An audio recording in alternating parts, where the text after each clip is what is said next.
Deuxième jour, deuxième émission de ce Forum Insider. Bonjour à tout le monde. 18e édition. Voilà. Et, mon cher Loïc, nous allons maintenant évoquer ce sujet qui est partout, quasiment c'est ça. omniprésent. La cybersécurité, on peut dire que l'IA est partout dans les outils de défense, partout dans les SOC, partout dans l'automatisation, mais aussi évidemment partout dans les canaux et les méthodes des attaquants. L'IA, ça peut aider à détecter, à anticiper, à répondre plus vite. Ça permet aussi malheureusement d'industrialiser des menaces, de tromper mieux le grand public notamment, d'attaquer plus vite aussi. Alors, opportunité majeure ou accélérateur de risque, c'est tout l'enjeu de cette émission sur la cybersécurité l'IA. Et pour en parler, nous sommes avec Bernard Montel. Bonjour Bernard. Bonjour. Alors, je rappelle que vous êtes le directeur technique et stratégique en matière de sécurité de chez Tenable. Alors, d'un mot, on va peut-être rappeler ce que fait Tenable. Bien, merci, bonjour. Tenable, on est donc expert dans ce qu'on appelle la gestion d'exposition. Comprendre sur l'ensemble de la surface d'attaque si on a des expositions, en gros des portes ouvertes. C'est notre métier et c'est notre expertise. Alors, avec nous, vous êtes venu nous parler de cette émergence des identités non humaines. Ça fait peur un peu tout ça, hein ?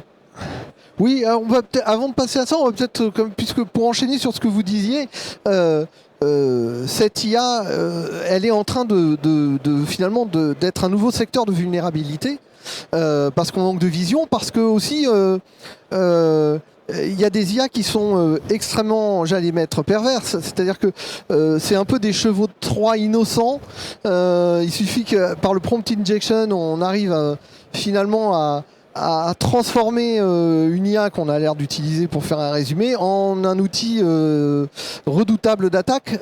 Comment vous voyez ce genre de vulnérabilité augmenter dans les entreprises et comment on peut lutter contre ? Bien, en fait, c'est exactement ce que vous avez dit. L'IA aujourd'hui, c'est invité à vitesse grand V. Je crois qu'il y a un mot qui est important à retenir sur l'IA, c'est la vitesse. Ouais. C'est la vitesse d'arrivée de cette... alors, quand on parle d'IA, évidemment, on parle d'IA agentique aujourd'hui. Hein. Il y a un an, on parlait de LLM. Il y a 2 ans, on en parlait à peine. Non, mais aujourd'hui, maintenant, on parle des agents qui sont autonomes, d'agents qui s'exfiltrent voilà, tout seuls, d'agents qui utilisent votre carte bancaire. Donc, c'est vrai que ces risques s'intensifient. Il ne faut pas les prendre à la légère. Non, en fait, c'est une nouvelle partie de la surface d'attaque. C'est comme ça que nous, on le voit. Notre métier, c'est de regarder la surface d'attaque, de voir s'il y a des risques d'exposition. Il y a un nouvel invité sur cette surface d'attaque qui est arrivé à vitesse grand V, qui est l'IA. C'est l'utilisation de l'IA, mais c'est également la construction de projets d'IA, parce que en fait, plus de 50% aujourd'hui des organisations développent leur propre projet d'IA. Et donc ça, c'est la manière dont on le voit chez Tenable. C'est-à-dire qu'en fait, on a une nouvelle surface d'attaque. Il faut comprendre s'il y a des expositions. Et aussi avec la démultiplication des plateformes qui embarquent des agents et les agents des autres qui ont aussi des plateformes, qui aussi embarquent des agents. C'est assez confus tout ça. Bah oui, en fait, ce qu'il faut comprendre, c'est que tous ces projets d'IA, la plupart, tournent sur des plateformes de cloud. Donc là, on a les deux sujets qui se relient ou se percutent. Tout dépend si on voit plutôt l'opportunité ou le risque, comme vous le disiez au début. Et donc, toutes ces plateformes proposent des packages prêts à l'emploi pour faire tourner votre projet IA. Vous choisissez le modèle, vous y mettez la donnée d'entraînement et on prend quelques packages open source et on y va. D'accord ? Donc ça crée un risque majeur aujourd'hui d'exposition, et vous parliez du risque d'identité. C'est le risque numéro 1 que l'on observe en tous les cas. Ouais. C'est-à-dire que non seulement l'IA vient étendre la surface d'attaque, et même la vitesse des attaques, c'est pas qu'une c'est pas comment dire, tout un paysage qui est en train de changer, mais est-ce que tu n'avez pas aussi l'impression que l'IA c'est en train de changer la nature même de la menace et que du coup il faut vraiment adapter les réponses et les comportements et la façon dont on organise la défense? Alors je vais démystifier un tout petit peu.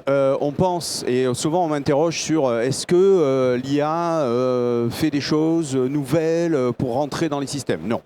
On rentre dans un système, on compromet un système toujours de la bonne et vienne manière, avec des vulnérabilités connues, avec des problèmes de configuration. On passe par la fenêtre. Voilà, la manière de compromettre un système n'a pas changé. Ça, c'est très important.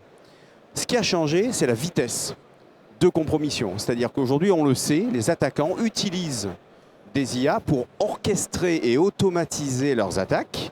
Donc, elles sont plus nombreuses et elles vont plus vite. Côté défense, ben, il faut, et c'est notre responsabilité, on a d'ailleurs fait une annonce la semaine dernière à la RSA Conférence pour intégrer maintenant un projet qui s'appelle Tenable Exa AI, pour fournir et donner en fait à la défense cette capacité aussi d'orchestration et d'automatisation pour aller plus vite. Oui, si les menaces vont plus vite, il faut qu'on puisse défendre plus vite. Exactement. Il fut un temps où on croyait que l'IA allait rééquilibrer le combat entre les méchants et les gentils. On sait que les méchants, ils attaquent quand ils veulent, où ils veulent et comme ils veulent. Et les gentils, eux, ils doivent tout défendre tout le temps et partout. Et on se disait, l'IA, par la puissance des informations qu'on possède, si on l'éduque bien, on pourrait reprendre un peu la main sur les attaquants. En fait, on s'aperçoit qu'aujourd'hui, c'est malheureusement pas si simple. Est-ce que vous pensez que dans un temps assez court, l'IA va servir plus les cyberattaquants que les cyberdéfenseurs? Quand on voit ici sur le salon le nombre d'éditeurs où on a tous pris déjà le virage de l'IA, alors nous on n'a pas attendu il y a 1 an ou même 6 mois ou la semaine dernière, l'IA c'est pas que des LLM, l'IA c'est aussi de l'IA déterministe avec du calcul de risque, avec du deep learning, du machine learning, et ça on en parle depuis beaucoup d'années. Donc non, on n'a pas attendu. La seule chose, c'est qu'on accélère. Et quand on accélère tous ensemble, ça nous permet, et ça permet à l'ensemble de l'écosystème cyber d'être mieux armé. Il y a un point quand même sur lequel il faut insister, c'est la donnée. Il n'y a pas d'IA s'il n'y a pas de données. Chez Tenable, on a plus de 1,8 trillion de points d'entrée avec des vulnérabilités. On a une visibilité de la menace en termes de vulnérabilité qui est colossale. Cette information-là, eh bien, les attaquants ne l'ont pas. Et ça, c'est important de le comprendre. Et donc, on va pouvoir éduquer des IA de défense avec de l'information qui est beaucoup plus pertinente que, je dirais, un simple automate côté attaquant. Je ne dis pas qu'il faut le minimiser, c'est juste une question de rapidité. On est très bien armé côté défense, il faut tout simplement exécuter. Tu évoquais justement que au début on a dévié sur l'IA pure, mais sur l'idée que il y avait tout un ensemble d'identités de tiers qui viennent attaquer. Aujourd'hui, il s'agit aussi de bien savoir non seulement ce qu'on doit protéger, mais aussi qui demande quoi, dans quel contexte. Oui, quand on parle de vulnérabilité, souvent la réponse c'est le patch. Là, c'est pas de ça dont on parle. Le risque majeur aujourd'hui sur ces fameux projets d'IA qui tournent sur des plateformes de cloud, c'est le risque de droit d'accès. C'est l'identité, pure et dure. Il y a quelques années, on avait à peu près un ratio de 1 pour 1 entre, alors je parle de quelques années, j'ai les cheveux gris, donc c'est il y a quelques dizaines d'années, entre 1 pour 1, entre une identité humaine, donc vous et moi, un utilisateur, et une identité dite technique, ce qu'on appelle les comptes de service. Quand on est passé sur le cloud, on est passé sur un ratio de 1 pour 10. D'accord ? Donc la complexité a augmenté sur les identités non humaines. Et aujourd'hui, ces identités non humaines, c'est des agents IA. Et donc aujourd'hui, ce qu'on a observé, c'est que le risque d'exposition sur ces projets d'IA est à 52% sur des identités non humaines, à 37% sur des identités humaines. Ça veut dire que le risque d'identité non humaine est plus élevé aujourd'hui que vos droits d'accès au système. Et on en est qu'au tout début de l'IA agentique, et on sait que les agents vont se multiplier. Donc les rapports que vous donnez risquent de partir, de s'amplifier du côté des identités non machines et des risques provenant des identités des identités non humaines, et justement de se multiplier de ce côté-là, quoi.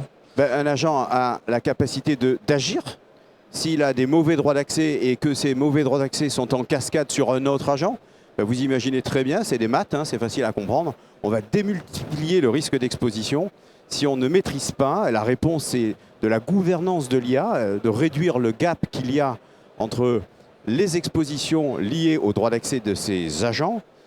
Il faut les comprendre, il faut la visibilité, c'est ce qu'on apporte, hein, c'est tout simplement de répondre à la question très simple. Est-ce que je suis exposé? Oui.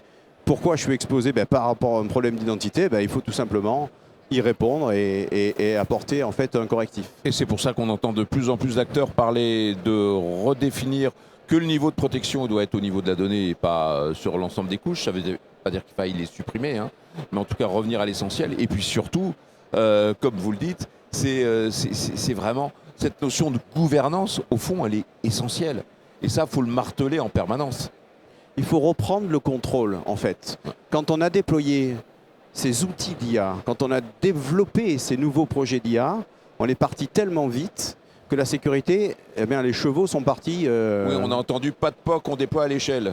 Voilà, donc il faut reprendre le contrôle. Et le mot-clé, c'est la gouvernance de l'IA. Et ça part d'abord de la visibilité, le fameux Shadow AI, qu'on couvre aussi. Hein, vous savez, l'IA, moi je dis souvent, c'est une technologie comme une autre. Il faut aller scanner vos systèmes pour voir si vous avez des IA que vous utilisez ou pas. Et croyez-moi, beaucoup de nos clients découvrent des tonnes de choses. Oui, on a eu des témoignages ce matin dans la première émission à ce sujet. On découvre tous les jours avec des nouvelles fonctionnalités, la possibilité de contrôler depuis un simple téléphone son ordinateur à distance pour lui faire exécuter des choses incroyables. Ça change tout le temps, ça va très vite. Ça va très vite. Comment on garde justement ce contrôle et cette vigilance de tous les instants? Vous connaissez le CTEM, Continuous Threat and Exposure Management. C'est au cœur de notre stratégie. Continuous, ça veut dire en permanence. Avant, on faisait des scans pour aller découvrir des nouvelles applications une fois par mois. Aujourd'hui, c'est tout le temps, c'est en permanence, c'est en temps réel. Il faut être capable de savoir notre surface d'attaque en termes d'exposition sur les projets d'IA. S'il fallait définir des priorités pour réduire l'exposition aujourd'hui de son système d'information, ça serait quoi? Ça serait de, je sais pas, nettoyer des mauvaises configurations, reprendre le contrôle justement sur les identités non humaines, ou est-ce que c'est de revoir entièrement la façon de piloter ces dépendances, comme on en parlait hier dans nos émissions sur la dépendance? La priorité, elle est où pour vous? Alors d'abord, là où elle n'est pas, c'est essayer de bloquer toutes ces activités d'IA. Là, on va dans le mur parce qu'en fait, des règles aujourd'hui de détection avec des faux positifs vont être importants. Donc, si on veut bloquer, on va se retrouver avec un métier qui va être arrêté. En tous les cas, parce qu'aujourd'hui, le métier veut de l'IA. Ce qu'il faut, c'est ce que je disais, c'est répondre au Shadow AI. C'est-à-dire vraiment être capable de voir ce que l'on a. On ne peut pas sécuriser si on ne sait pas ce que l'on a. 2, reprendre le contrôle. C'est-à-dire surveiller l'activité des agents et l'activité des prompts. On sait faire ça. Hein, et remettre en fait ce sujet de manière préventive sur la gestion d'exposition. On a fait de la gestion d'exposition sur la vuln, on l'a fait sur l'identité, sur le cloud, sur l'OT. Eh bien, on va tout simplement rentrer dans ce périmètre-là, l'IA, tout simplement pour arriver à avoir ce pilotage de l'IA, reprendre le contrôle tout simplement en surveillant et en comprenant en fait l'activité de l'IA. Alors cette activité, elle va effectivement croissante. Vous avez dit d'un mot, effectivement, il faut être en veille permanente, mais c'est pas tout détecté, il faut agir. Aujourd'hui, l'action doit être temps réel, il faut bloquer temps réel, il faut...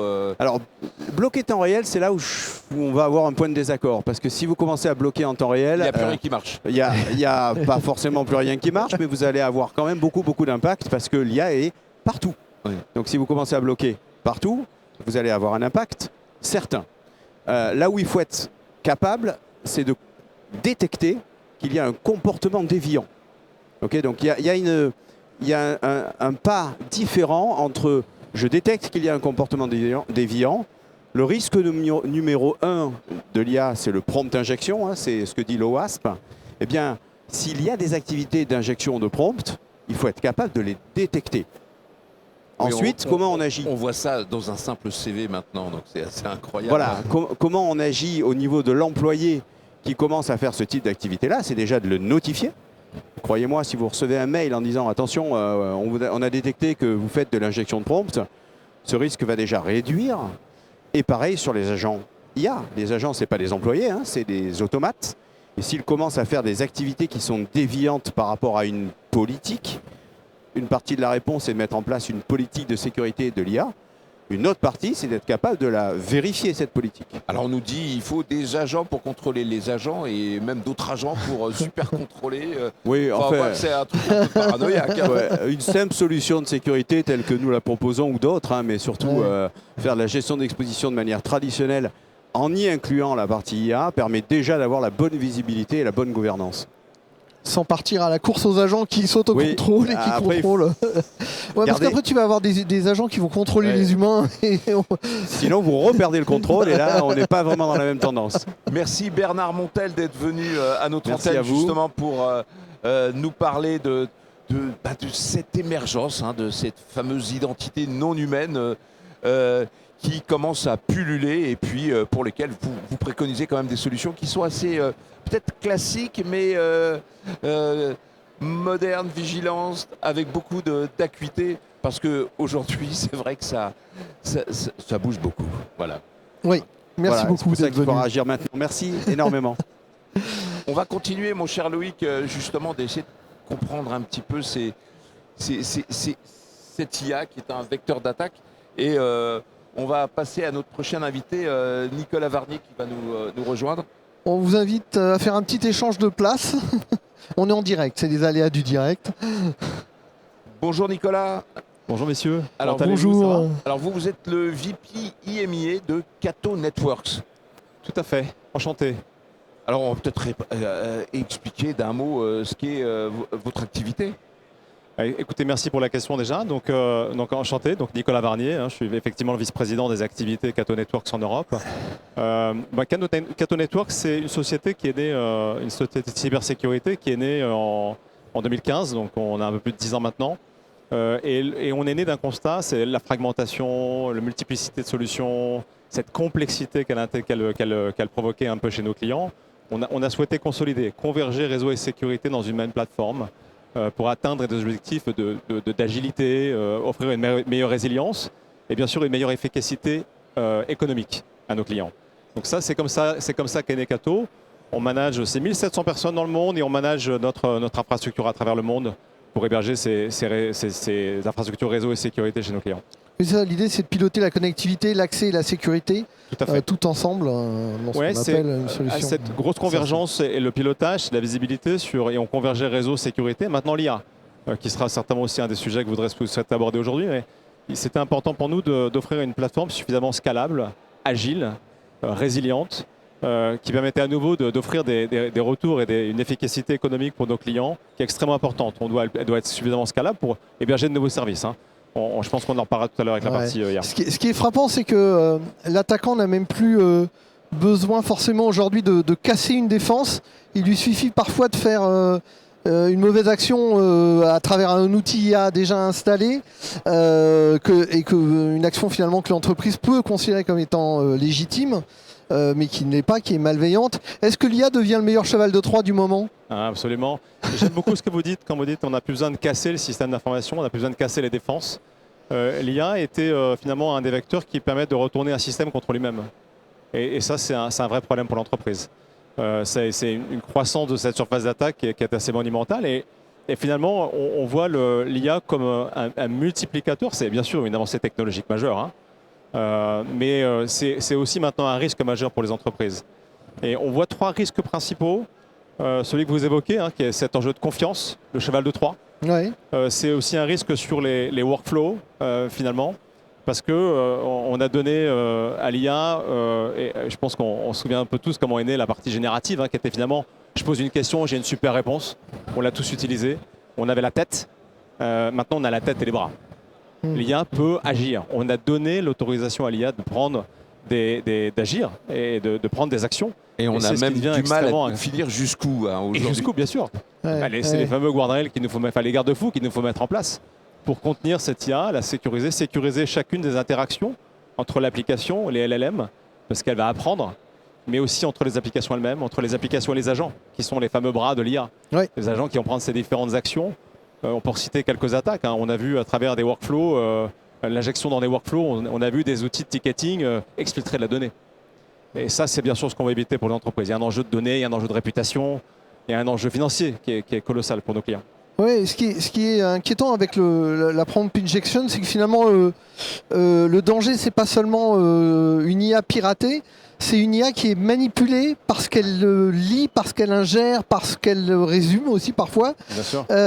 Et finalement, est-ce qu'on n'est pas en train d'entrer dans une ère de la contamination, j'allais dire silencieuse des processus métiers? Et est-ce que justement des solutions comme Cato Networks qui sont placées au niveau du réseau sont plutôt bien placés pour retrouver cette contamination des processus métiers et essayer de la contrer? Merci Loïc. Sur l'aspect effectivement générative AI et l'IA qu'on utilise tous, moi je crois évidemment que cette notion de gouvernance, ça va être clé. On voit que dans les entreprises, c'est plus de 90% des utilisateurs qui utilisent des solutions d'AI. Et je pense que vous en êtes l'exemple parfait. Vous l'utilisez également vous-même au quotidien. Ces solutions, on doit sortir de cet environnement non contrôlé par l'entreprise. On doit maintenant le gouverner. On a des solutions, il y a beaucoup de solutions du marché, il y en a beaucoup ici présentes aujourd'hui qui permettent de contrôler ce fameux shadow AI. Et donc c'est extrêmement important. Moi, ce que je recommande aux entreprises, c'est d'abord de s'équiper, c'est de gouverner l'usage de ces génératives AI, qui va être clé dans l'exfiltration de données à nouveau, des enjeux de réputation, des enjeux de confiance et donc des enjeux financiers. Oui, ça, c'est extrêmement important. Mais on se dit justement que l'IA générative, on commence déjà à voir comment elle est utilisée par les cybercriminels de mille et une façons, y compris d'ailleurs pour manipuler le public et pour créer de fausses impressions d'urgence ou de choses comme ça. Mais on voit qu'avec l'IA agentique, on va encore passer une étape d'après. On évoquait justement le fait que l'IA commençait à contaminer des processus métiers. On se dit qu'avec les agents et le fait que les agents vont gérer plein de processus métiers, les choses vont prendre des ampleurs encore plus grandes. Comment vous voyez ça? C'est un vrai changement de paradigme. Là, on est autant dans la partie générative AI, on est presque dans une évolution incrémentale du CASB de l'époque. Autant côté agent, application, LLM, l'interaction entre elles, le fait qu'on ait autorisé l'AI à prendre différentes actions à travers cette notion d'agent et d'agent-d'agent. Là, on est vraiment dans le changement de paradigme. On n'est plus en train d'essayer de se protéger contre une exploitation de vulnérabilité. On est en train de protéger le système d'information sur des notions de workflow, de comportement, de confiance. Pour ça, nous, on est une solution cloud native, on l'évoquait tout à l'heure. Pour autant, pour ce sujet précis dans l'entreprise, on croit aux solutions on-prem. Ça peut paraître un peu surprenant ce que je veux dire. Et on a développé une solution on-prem. On vient chez nos clients, mais je pense que c'est un peu ce que les clients doivent regarder aujourd'hui, c'est comment je vais mettre un système de sécurité, ces garde-fous, au plus proche de l'application, au plus proche des LLM, et donc au plus proche des données sensibles de l'entreprise. Et pour ça, je ne pourrais pas le faire depuis le cloud. J'ai besoin d'être dans l'entreprise, dans le système d'information, et maintenant d'amener ces garde-fous qui vont nous permettre de contrôler ce que font les agents, ce qu'ils font des données, ce qu'ils font des workflows, et comment ils peuvent abuser de cette confiance. Pour quel motif? C'est pour des raisons de taux de latence, pour des raisons de... Il faut à un moment se couper complètement pour analyser. C'est pas pour se couper, parce qu'on pourrait être stressé. Et certains vous diront on a besoin des GPU dans le cloud, Nvidia, Co. Et j'ai besoin de puissance. Complètement d'accord avec ça. Pour autant, quand on est en train d'analyser la donnée sensible, ce que va faire une application ou un agent d'une donnée sensible et d'un apprentissage à travers un LLM, on n'est que sur la donnée sensible. Quelles sont les entreprises, les grandes entreprises françaises aujourd'hui qui iront analyser cette donnée et l'utilisation qu'on fait de cette donnée dans le cloud? Moi, j'en connais très peu. Du coup, ce que l'on recommande, c'est que tout ça soit fait on-prem, au plus proche de l'application, au plus proche des environnements LLM, qui sont tous on-prem, les fameux OpenAI et autres systèmes, et bien sûr au plus proche des agents. Pendant des années, on a cherché à sécuriser des systèmes. On est dans un monde dominé par l'IA. Est-ce que finalement, on ne cherche pas à sécuriser, vous l'évoquiez, la confiance qu'on accorde finalement à ces systèmes plus que les systèmes eux-mêmes? Et comment on équilibre la sécurité et j'allais dire l'efficacité économique? C'est pas évident parce que comme les paradigmes changent, on sent qu'il y a des nouveaux équilibres à trouver. Exactement. Complètement d'accord avec ce point. L'efficacité économique que vous évoquez, on y fait extrêmement attention chez Oui, Cato. ça a un coût. La raison pour laquelle c'est important, c'est parce que nos clients sont empêtrés maintenant dans une complexité qui devient extrêmement coûteuse à intégrer, à opérer, à scaler, et ils n'y arrivent plus. Donc ils n'ont plus ce retour sur investissement. Et j'étais d'ailleurs à dîner hier soir avec un client qui me disait, ma direction générale n'y croit plus. La sécurité et l'architecture de sécurité n'est plus un enjeu technique. D'accord, c'est un enjeu, c'est un levier business. C'est comme ça que lui il le présente au sein du COMEX. Ce n'est plus un enjeu. La sécurité tech, on arrête. J'espère qu'il se reconnaîtra quand il m'écoutera. En tout cas, je pense que ça lui fera plaisir. C'est pas de moi. La sécurité tech, c'est plus d'actualité. Nous, on a une plateforme scalable. On l'a démontré. C'est 4500 clients dans le monde, les plus grands. On a 500 clients en France. On n'a plus cette démonstration à faire. On a d'ailleurs annoncé récemment d'intégrer sur tous nos POP à l'international et en France. On intègre maintenant des GPU, NVIDIA. Tout ça, c'est déjà ready. Donc on sait utiliser l'IA pour protéger nos clients et on sait aussi protéger à travers ces infrastructures à très faible latence et hautement capacitive. On sait protéger l'utilisation de l'IA. Donc ça, c'est extrêmement important. Et quand on parlait d'efficacité économique, je suis convaincu que le seul moyen pour un client d'avoir cette efficacité économique et réduire ses risques, c'est de passer par une plateforme nativement intégrée qui sera scalable et qui intégrera cette dimension réseau, la dimension endpoint, la dimension cloud, la dimension sécurité et la dimension AI. Ça veut dire que vous allez enrichir la solution pour prendre en compte ces aspects purement efficacité. Oui, on est présent. Je pense que c'est un des bénéfices et on l'a démontré avec les solutions Cato Networks. On est capable aujourd'hui de remplacer les firewalls, vos VPN, vos solutions CASB, vos solutions DLP, vos solutions AI Security. Et on converge tout sur la même plateforme. Donc l'efficacité économique, elle est extrêmement modulaire d'ailleurs, parce que je pense que ça c'est important pour nos clients, c'est de faire confiance à des plateformes qui peuvent leur permettre de démarrer par le réseau, par la cybersécurité, par le SSE pour utiliser des acronymes, par les AI Security, et ensuite de converger parce que ce qui fera la valeur de ces solutions, c'est la convergence. C'est chaque nouveau service doit apporter de la valeur au précédent. L'IA a un changement réel de paradigme en matière de cybersécurité. Merci Nicolas Varnier d'être venu nous Merci le rappeler à notre antenne. Je rappelle que vous êtes le VP EMEA de Cato Networks. Merci messieurs. Un très bon salon. Et ben on va continuer mon cher Loïc avec d'être notre venu. nouvel invité. Merci. Nous sommes maintenant avec, alors j'espère que je n'écorche pas votre nom, Gert Bodwins. Non, je l'ai mal prononcé. Tout à fait. Non, c'est Geert Bodwins, mais je ne suis pas un homme très difficile, donc il n'y a pas de souci. Vous êtes le PDG de SecureTech et vous êtes un cybernégociateur. Tout à fait. Donc, C'est quoi un cybernégociateur? Tout d'abord, c'est le job le plus beau qui existe. Donc, on est la relation où on est le pont entre une victime et le criminel pour faciliter, pour voir ce qu'ils ont, pour commencer une négociation, voir quel deal on peut faire. Et pour mener ce deal aussi, pour le finir, faire un paiement, c'est la totalité. Alors comment on en vient justement à devenir cybernégociateur? Nous, on a déjà reçu des gens qui s'occupent un peu de ce métier. Et par exemple, un ancien du GIGN, voilà. Donc être dans l'urgence absolue, savoir rassurer, savoir utiliser les bons mots. Alors comment est-ce que vous êtes arrivé à devenir cybernégociateur?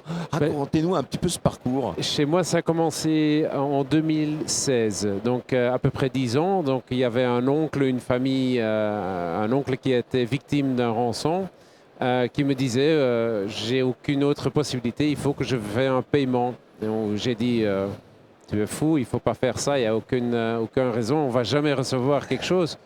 Et à ce niveau-là, il me disait, oui, mais je n'ai pas d'autre solution. Donc on a fait. Et 2 heures après, on a reçu les clés et la situation était de nouveau en ordre. Et la semaine d'après, il y a eu mon deuxième cas.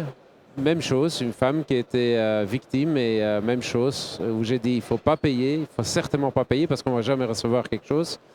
Et on a fait, elle me disait la même chose, il faut qu'on le fait. On l'a fait et tout à coup, 2 heures après, on a reçu les clés. Et ça, c'était en 2016. Aujourd'hui, j'ai fait plus de 600 négociations sur les 10 dernières années. Et en général, je mène 3 à 6 négociations par semaine pour les victimes. Et justement, dans cette vraie vie des attaques que vous vivez, Comment est-ce que l'IA change la donne? Qu'est-ce que vous voyez apparaître qui vous inquiète ou qui influence votre activité? Oui, une des choses que je dis toujours aux victimes, c'est soyez honnêtes. Le plus grand avantage que j'ai comme négociateur, c'est que je suis dans le cockpit de négociation. Et une des causes comme négociateur, c'est toujours la root cause. C'est un des éléments que je demande aux hackers, aux criminels, de dire donnez-moi la root cause. Et c'est ça où on voit qu'aujourd'hui, plus de 95% des victimes vont mentir au niveau de la root cause après l'attaque. Et c'est ça où je dis c'est vraiment un gros souci parce que votre voisin veut apprendre de votre situation. Et tant que les victimes vont toujours mentir sur la façon que les criminels sont rentrés, on ne peut pas améliorer ce monde et on ne peut pas apprendre des choses.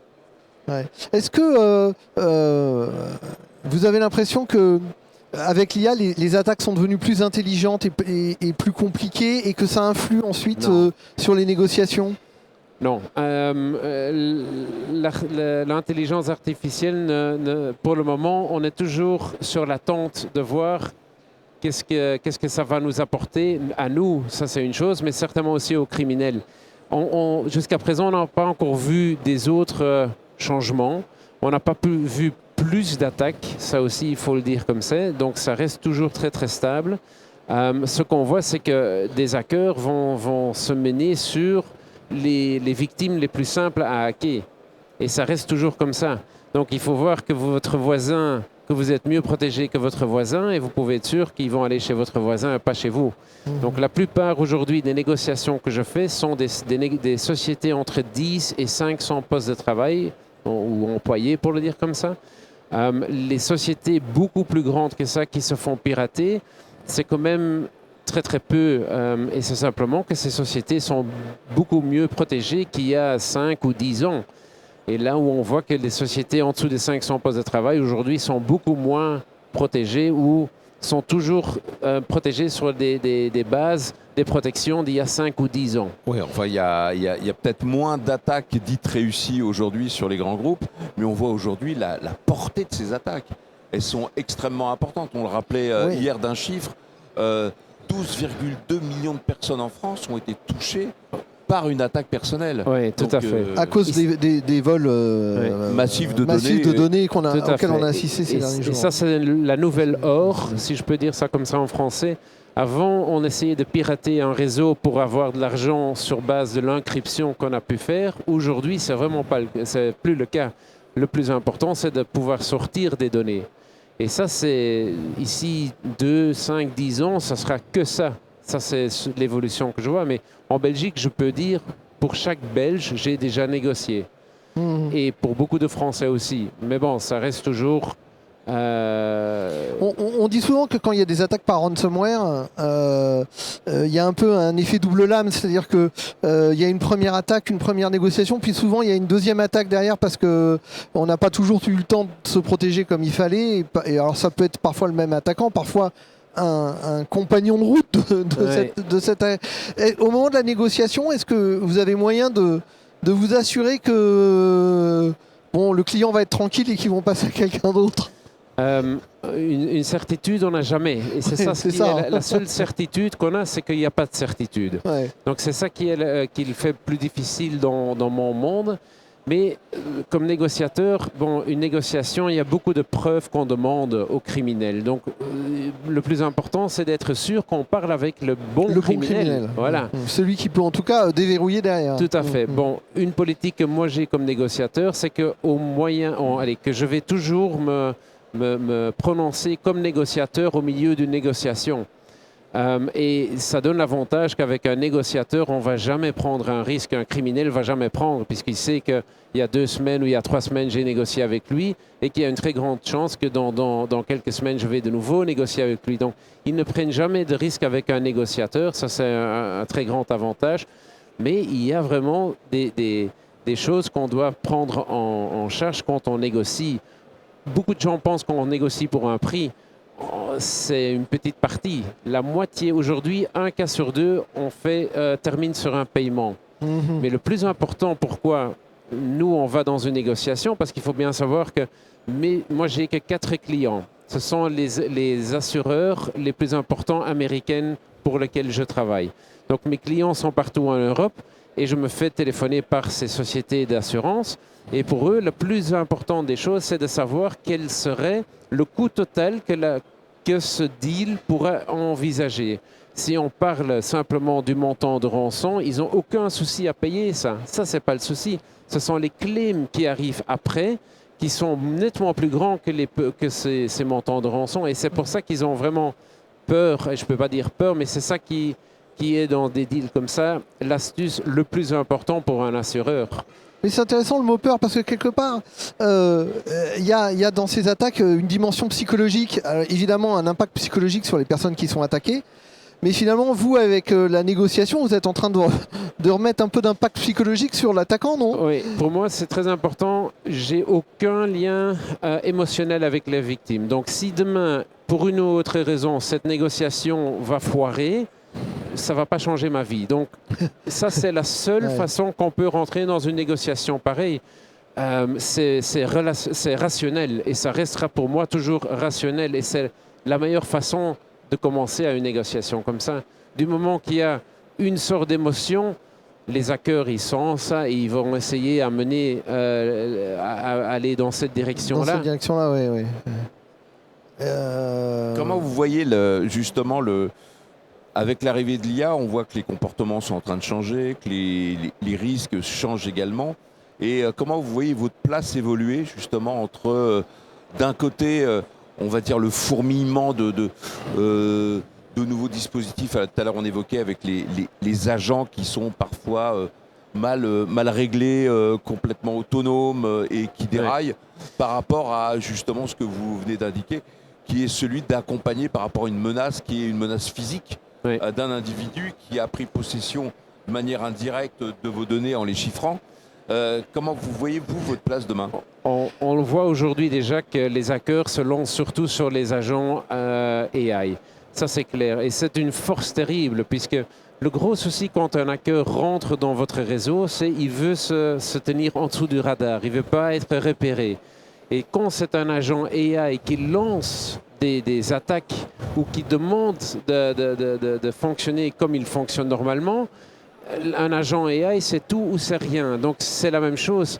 Quand un hacker peut prendre la main sur un agent AI qui est installé en interne de la société, ça ne se fera jamais repérer. Mais ça donne un avantage à un hacker de pouvoir ressortir énormément de données, là où aujourd'hui, un hacking classique, on parle toujours entre 50 et 600 ou 700 gigabytes de data qui a été volé. Donc même pour une société qui a 20 ou 30 000 employés, ça reste que toujours un laptop ou un portable de données qui est volé. Donc, ce qui n'est pas beaucoup. Avec un agent artificiel où on peut prendre la main dedans dans une société, on peut vraiment parler des gigabytes qui vont beaucoup, beaucoup plus loin qu'il y a eu. Mais c'est le futur. Aujourd'hui, on n'a pas encore eu d'attaque. Et c'est ça qu'il faut être très clair. On vit dans un monde du marketing aussi. Et oui, c'est là sûr. Où il faut avoir... Allez, je peux que dire, de mon point de vue comme négociateur, les attaques que nous, on voit en réalité, la seule chose que l'intelligence artificielle qu'on remarque, c'est que nous aussi, on l'emploie comme négociateur. Les textes qu'on reçoit, on les mettait, je dis bien on mettait, dans l'intelligence artificielle pour demander où est-ce que cette personne se trouve. Puisque c'est quelque chose qui est parfaitement possible de dire, c'est un Chinois qui parle anglais ou c'est un Brésilien qui parle anglais. Et ça, c'était les avantages que nous, on avait. Aujourd'hui, ça n'a plus de sens parce que les hackers emploient aussi ça pour faire leurs textes. Donc, ils sont parfaits, les textes. Donc ça, on n'a rien avec ça. Bon, mais c'est quand même pas demain que vous aurez besoin de cyber-négocier avec des agents. Non, tout à fait, non. Merci beaucoup Gert Bojvin, vous êtes le PDG de SecureTech, d'être venu nous parler de ce métier, pas commun, qui est celui de cybernégociateur. Avec grand plaisir. Merci et bon salon. Merci. Mon cher Loïc, on va passer maintenant à un interview partenaire. Et voilà, c'est exactement. On va retrouver... C'est Thomas qui, comme ça, va conclure. Je vais te passer le micro et enlever ça. On est dans les conditions du direct, ça se voit. Très bien, merci Loïc, bonjour Thierry. Bonjour Thomas. Alors, nous sommes avec Laurent Jacquet. Voilà, Laurent qui s'installe. On va continuer avec vous de parler, bien sûr, cybersécurité, protection, mais cette fois-ci en parlant plutôt du côté du navigateur. Alors, vous êtes Laurent Jacquet. Je vous présente quand même Laurent Jacquet, Head of Sales chez Google Chrome Enterprise. Bonjour. Encore une fois, merci d'avoir accepté notre invitation. Quand on parle de sécurité autour de l'IA, c'est vrai qu'instinctivement, on ne parle pas forcément de sécurité à travers le navigateur web. Dans la lutte que livrent les entreprises, hein, je dis ce livre parce que c'est un peu à l'intérieur d'elles-mêmes que ça se produit aussi, notamment autour du Shadow AI, quelle place peut occuper une solution comme la vôtre, un navigateur comme le vôtre? Alors, ce qu'il faut bien voir, c'est que au niveau entreprise, la tendance que l'on observe depuis longtemps, c'est que de plus en plus, les entreprises travaillent et accèdent aux applications, enfin les collaborateurs des entreprises accèdent aux applications. Laurent, collez bien le micro, voilà. Donc à partir, en web. Et donc, accès aux applications, accès aux données via le web et donc via un navigateur. Et c'est encore plus vrai côté IA, puisqu'en fait 100% des accès aux outils IA maintenant se font via le web. Et donc le navigateur devient vraiment le portail d'entrée pour les données et l'IA. Donc ça devient vraiment un élément extrêmement important, alors qui n'était pas forcément considéré comme ça il y a encore quelques années, mais qui devient vraiment central et sur lequel, que ce soit pour des applications en mode SaaS, qui sont naturellement web, que ce soit pour des solutions intranet, ou des applications même legacy qu'on va virtualiser. Et donc vraiment côté entreprise, c'est ce basculement des usages vers le web qui se rend ce navigateur comme extrêmement central et important. Et il se trouve que Google a une position là-dessus plutôt intéressante, puisque Google a lancé le navigateur Chrome sur le marché en 2008. C'est quand même dans 18 ans. Donc vous voyez, quand on parle de vision, c'est vraiment quelque chose qui vient effectivement une vision de Google sur cet accès via le web. Et sur lequel ce navigateur Chrome, il est basé sur un moteur qui est un open source, qui s'appelle le projet Chromium. Qui est à disposition de la communauté et qui sert d'ailleurs maintenant de base à la plupart des navigateurs du marché. Voilà, donc, ce projet Chromium open source, il reste, même au bout de 18 ans, essentiellement développé par Google. Voilà, donc on a une position qui nous permet d'avoir l'expertise et la réactivité en cas d'attaque au niveau du navigateur, plutôt intéressante. Et il se trouve que voilà, la plupart des personnes sont habituées à cet outil Chrome, qu'elles connaissent à titre perso ou à titre pro. L'approche de sécurité que vous proposez et que vous présentez, Laurent, est-ce qu'elle est liée à l'appareil sur lequel Chrome s'exécute ou est-ce qu'elle est totalement indépendante de cela, du support physique? Oui, c'est un des points forts effectivement de cette vision centrée sur le navigateur. Alors que souvent on entend parler de Secure Enterprise Browser, c'est qu'elle est indépendante de l'OS et des devices. Ce que je veux dire par là, c'est que vous pouvez déployer un navigateur comme Chrome sur un PC Windows, sur un Mac, sur une tablette, sur un smartphone, sur un poste Linux. Donc quel que soit l'OS et quel que soit le form factor, vous allez pouvoir déployer ce navigateur, le gérer et le sécuriser. Et donc l'atout, cette stratégie centrée sur le navigateur, c'est de pouvoir avoir une stratégie de sécurité qui va se déployer sur tous les postes. Et donc moi je prends souvent l'exemple, par exemple, j'ai rencontré le DG d'une boîte qui récemment me disait, moi quand je suis au bureau, je bosse sur un PC Windows, quand je pars en déplacement, je prends mon iPad, et quand je suis à la maison, j'ai mon smartphone, Android. Et donc il disait, moi je veux que ma sécurité, elle soit appliquée là où je suis avec le smartphone, enfin le poste avec l'équipement que j'utilise. Voilà. Et donc voilà, donc là c'est un exemple sur lequel le navigateur permet ces stratégies qui vont être vraiment sur tous les postes. Et cerise sur le gâteau, si je puis dire, c'est qu'on va même pouvoir l'appliquer en entreprise sur des postes managés, mais aussi sur des postes non managés. Et donc on a de plus en plus de cas d'usage où je travaille au bureau sur un poste qui est managé, mais je rentre le soir et je veux me connecter, et je peux le faire sur mon poste personnel, voire même j'ai des consultants par exemple qui viennent pour travailler en entreprise, mais qui sont sur leur poste à eux et sur lequel j'ai besoin pour ces différents cas d'usage de pouvoir appliquer ces règles de sécurité, y compris sur ces postes non managés. Est-ce qu'on finira là-dessus, Laurent?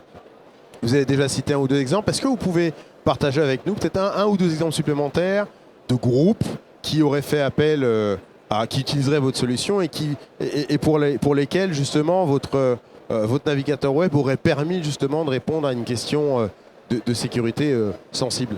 Alors le navigateur Chrome, il est déployé dans 80% des entreprises. D'accord. Donc le point qui est important, c'est qu'il est déjà là et les gens l'utilisent. Et vous pouvez mettre en place ces politiques de sécurité sans avoir à déployer un nouveau logiciel, sans avoir à déployer d'agents, ce qui est quand même assez fréquent dans les politiques de sécurité. Et là, il suffit effectivement de pouvoir activer ces fonctions sécurité du navigateur Chrome. Donc ça, c'est un élément qui est assez important. Et on a deux aspects qui sont vraiment qui émergent, mais très très fortes actuellement en termes d'usage, tout secteur confondu. Le premier, c'est la partie Shadow AI. Hein, la partie Shadow IT, c'était un vieux sujet qui était toléré souvent dans l'entreprise. Là, au niveau Shadow AI, c'est une demande des directions générales qui disent voilà, j'ai choisi un outil AI et maintenant je veux être sûr que mes collaborateurs ne vont plus charger de documents confidentiels dans la version ChatGPT grand public. Et donc pour ça, je veux contrôler les outils AI qui sont utilisés et je veux même contrôler les données qui vont être injectées, y compris dans les AI que j'ai choisis. Donc ça, c'est cette partie Shadow AI qui est extrêmement importante et qu'on peut gérer au niveau du navigateur. Et l'autre usage qu'on voit émerger, c'est la partie Bring Your Own Device. C'est cette capacité, par exemple, pour des consultants externes qui viennent avec leur poste et que l'entreprise applique sur le navigateur embarqué par ce poste les mêmes règles de sécurité qu'il y a en interne. Et ça a pris beaucoup d'ampleur suite au manque de composants CPU et RAM qui fait que les prix des PC explosent et sur lesquels donc, les entreprises parfois ne souhaitent plus fournir de PC pour certains profils et préfèrent épargner leur CAPEX pour achat de matériel et le transformer en solution Zero Trust avec la partie Chrome Enterprise. Ce sera le mot de la fin. Merci beaucoup, Laurent, d'avoir été avec nous. Merci Laurent Jacquet, merci Thomas. Merci. C'est ainsi que se termine la deuxième émission de ce jour 2 du Forum InCyber, dans sa 18e édition. Et on l'a vu effectivement tout au long de cette matinée entre la difficulté d'opérer de l'innovation au travers des startups qui vont être célébrées cet après-midi. Et puis l'émergence de l'intelligence artificielle sous toutes ses formes maintenant avec l'agentification, où il va falloir effectivement prendre en considération ces nouvelles menaces et puis savoir aussi opérer de manière plus traditionnelle, comme vous venez de le rappeler et comme vient de le rappeler précédemment, le cybernégociateur qui nous a indiqué comment arriver à menuiser et en tout cas mesurer un peu le risque financier auquel on peut être exposé. Merci à vous, merci à tous et puis à bientôt pour une prochaine édition.